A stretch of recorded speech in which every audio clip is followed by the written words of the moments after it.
bạn số đây bằng vốn free mà từng ngọc này vừa làm chụp trong một đoạn điện cho mùi năng video clip thứ mấy okในក្នុងវីដេអូថ្ងៃនេះអ្វីដែលខ្ញុំចង់បង្ហាញជូនបងប្អូនប្រិយមិត្តទាំងអស់គ្នាគឺតើតើជាមួយនឹងការទិញទៅលើ PC Pad ឬក៏យើងនិយាយថាគ្រឿងបន្លាស់របស់កុំព្យូទ័រសម្រាប់ប្រភេទ desktop ជាការពិតណាស់នៅក្នុងស្រុកខ្មែរយើងបើសិនជាករណីយើងជាហាងអត់ជាបញ្ហាទេយើងងាយស្រួលមែនតើសម្រាប់រកអ្នកដែលគាត់មកបោះដុំឲ្យយើងឬក៏លក់បន្តមកឲ្យយើងប៉ុន្តែបើសិនជាករណីអ្នកនរគ្នាគ្រាន់តែទិញសម្រាប់ធ្វើការរៀបជា personal use ឬក៏យើងនិយាយឲ្យចំថា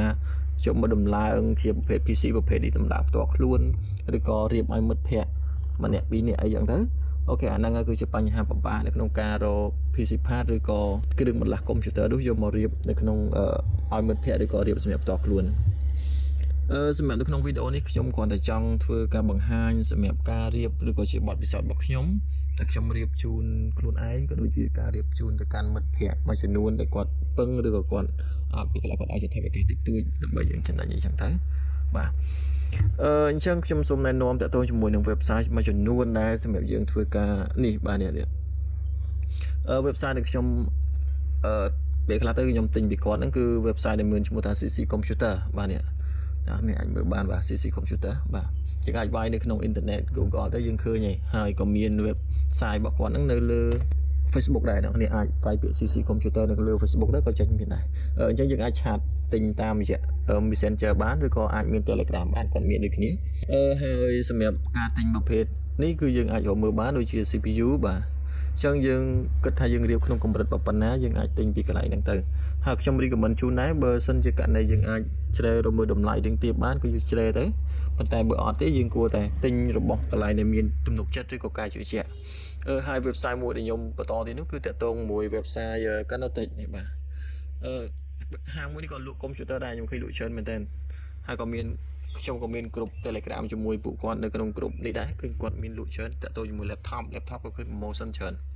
ហើយមួយទៀតនោះគឺតាក់ទង Vitech បាទ Vitech នេះគឺល្បីយូរហើយសម្រាប់នៅផ្លូវកម្ពុជាក្រមអ្នកគ្នាអាចទៅមើលបានបាទជាស្ពាហ៍ផាតដូចគ្នាហើយគាត់ក៏មាន Facebook មាន page ក្នុងទីផ្សារស្រុកខ្មែរយើងដែរអ្នកគ្នាអាចទៅទិញបាននេះជាទូទៅសម្រាប់ website ទាំងអស់នេះគឺអ្នកគ្នាអាចឆាតមកទិញបាននៅក្នុងស្រុកខ្មែរយើងណាដែលតម្លៃរបស់វាទៅលើទីផ្សារកម្ពុជាយើងទេអត់មានលើសអត់មានខ្វះគ្នាទេសម្រាប់មួយដែលខ្ញុំចង់បង្ហាញនោះបើសិនជាករណីអ្នកគ្នាមានពេលឬក៏យើងនិយាយចំពេលខ្លះអាចយើងចំណាយពេលយើងអាចទិញពី website នៅក្នុងប្រទេសចិនបានព្រោះមានតម្លៃសម្ភារៈមួយចំនួនខ្មែរយើងអត់មានទេដូចជា motherboard មួយចំនួនលក់ក្នុងតម្លៃថ្លៃជាពិសេសគឺរបស់មកទឹកនឹងតែម្ដងស្រុកខ្មែរយើងគឺពីច្រើនគឺក៏កំងពីខាងចិនយកមកលក់តដែរតម្លៃអាចខុសគ្នាពាក់កណ្ដាលចាប់ពីពាក់កណ្ដាលឡើងទៅអញ្ចឹងអាហ្នឹងហើយគឺជាបញ្ហាមួយយើងអាចថាខ្ញុំចង់បានរបស់មកទឹកខ្លះមកទឹកលីថ្មីដើម្បីរៀបអ្នកគ្នាមានពេលជាងអាចចំណាយពេលមុនដើម្បីកំងពីប្រទេសចិនដូចជា Alibaba ឬក៏Taobaoតែ Taobao ខ្ញុំអត់ហ៊ាននិយាយទេព្រោះខ្ញុំអត់ដល់កំងប៉ុន្តែសម្រាប់ Alibaba គឺខ្ញុំកំងអាសាកំងមកដែរសម្រាប់គ្រឿងបន្លាស់មួយចំនួនដូចជា motherboard មួយចំនួនក៏ខ្ញុំបានកំងមកដើម្បីធ្វើការរៀបជូនមិត្តភ័ក្តិមួយចំនួនដែរគាត់តែគាត់ថាខ្ញុំបញ្ជាក់ប្រាប់គាត់ថារបស់ហ្នឹងមកទឹកហើយកំងមកពីចិនបើសិនជាករណីមានការខូចខាតអីក៏ខ្ញុំធានាជូនគាត់ដែរដូចយើងដឹងហើយយើងសម្រាប់របស់មកទឹកគឺយើងធានាត្រឹមតែ3ខែឬក៏6ខែទៅតាមភាពជាក់ស្ដែងតែជាទូទៅរបស់ចិនភាគច្រើនគឺគេយកមក restore ឡើងវិញមានន័យថាគឺគេយករបស់ចាស់ៗហ្នឹងមកធ្វើការ restore ឡើងវិញហើយព្រោះអីខ្ញុំឃើញតម្លាក់មកគឺថ្មីឲ្យលើបមកអត់មានមកទឹកមានទលីដីមានអីទេគេផ្លុំគេអីជូតសម្អាតអីអស់ហើយបាទអញ្ចឹងនេះគឺជាអ្វីដែលខ្ញុំចង់បង្ហាញអ្នកនរគ្នាទាក់ទងជាមួយនឹងការទិញគ្រឿងបន្លាស់កុំព្យូទ័រអញ្ចឹងមានអត់មានអីទេតាក់ទងមួយការទិញនេះហើយបើសិនជាអាចអ្នកគ្នាអាចរកមើលនៅក្នុង website ដូចជា Facebook ដូចជាអីច្រើនឃើញគេលក់ប៉ុន្តែអ្នកគ្នាត្រូវច្បាស់សិនដើម្បីឲ្យយើងមានការជឿជាក់កុំឲ្យទិញទៅចាញ់បងអ្នកដទៃព្រោះអី